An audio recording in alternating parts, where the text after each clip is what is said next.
Yaani huwezi amini rafiki yangu. Mume wako ananitongoza kila siku. Hapana. Wanavyomjua mume wangu hizo tabia waga hana. Amna, mimi ndo nakwambia kila siku itoe leo lazima nitongoze. Mimi ndo nakwambia. Hapana, kwa sababu ifistoshe mume wangu ananipenda. Kwa hiyo uamini? Mimi siwezi kuamini kabisa. Basi ngoja nipigie simu alafu msikilize.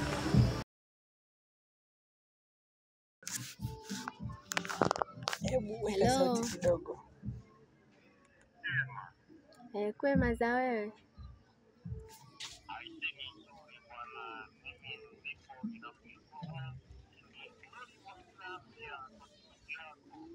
Oh, ushanimisi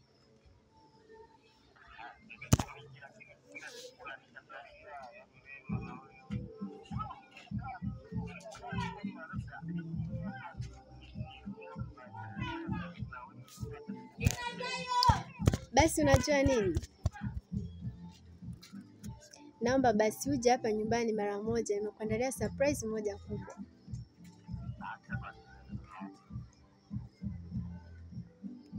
Umemsikia? Okay, sasa tufanye kitu kimoja. Mimi nitajificha ndani.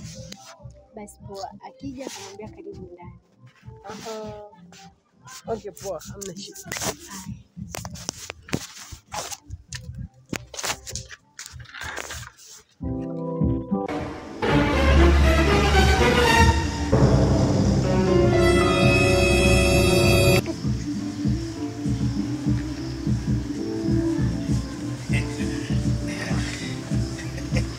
Rehema bwana.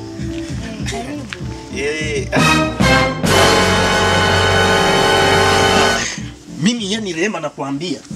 Yani mimi nataka nikufanyie maisha yani yote mterezo. Kila kitu yani mimi nikikwambia nakupenda kutoka kwenye unywele wa kichwa hadi kwenye unyayo wa miguu. Mimi nakupenda mtoto. Ninakupenda sana yani mimi nikiwa nimelala yani nasikia. Ninahota niko na wewe. Tunafanya lakini leo wawili wako umekubali.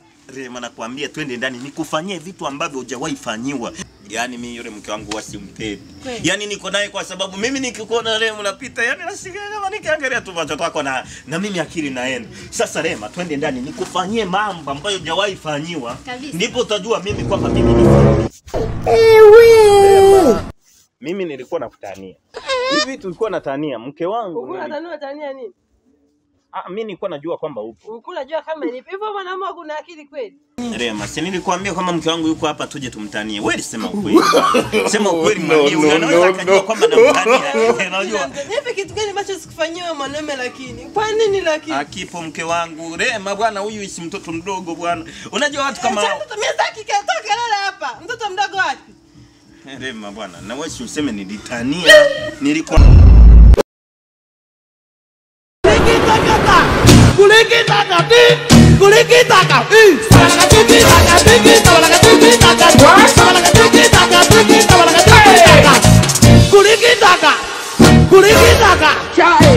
Niache kwambia kaa hapo usinifuate hata nyumbani. Rehema bwana nilikutania sawa yameisha. Afu wewe usirudie kwa unanisumbua. Wewe mshakwambia